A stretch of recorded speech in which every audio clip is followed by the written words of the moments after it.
Hello everybody from Lake Como in the north of Italy. I've been here participating in a dialogue about the state of the international order.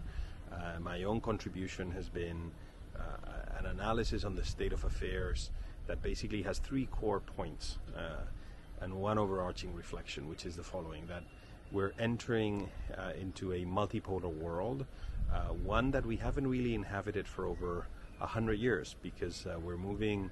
We've had a long period of unipolarity with the United States at its core since the end of the Cold War. Before that, bipolarity, with the US and the Soviet Union being the central actors in the international system. This provided fundamental stability. So we haven't really lived in a world with multiple centers of power like the one we're going into now, with both the US, places in Europe, China, other emerging powers in the global south, India, places in Africa and Latin America. So the first is multipolarity. The second is the diffusion of that power is also unique.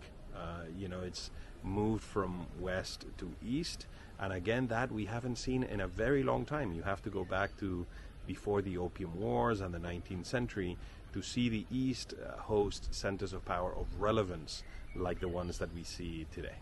And the third feature is sort of the dialectic nature of the system, because this change, this move to multipolarity happens as well in the face of great power competition. So China and the US colliding on fundamental topics of the agenda. So this all points to a system that is much more disorderly. There will be tensions on multilateral institutions, including the UN. It'll be hard to arrive at consensus. Sort of planning the meetings, convening them, setting the agenda, arriving at agreements will be tough across a whole range of topics, from trade to climate to security to many others. I think there'll be a push to try to reform these institutions, because institutions try to channel the power structure in the world and achieve governance. And maybe some of these institutions are outdated because they reflect the power structures that we had fundamentally at the end of the Second World War. Very, very significantly, the Security Council and the P5, the Permanent Five structure at the UN Security Council reflects this. So there'll be push for reform. And then I think ideally many of these institutions will sort of bracket as many issues in the political agenda as they can from geopolitics.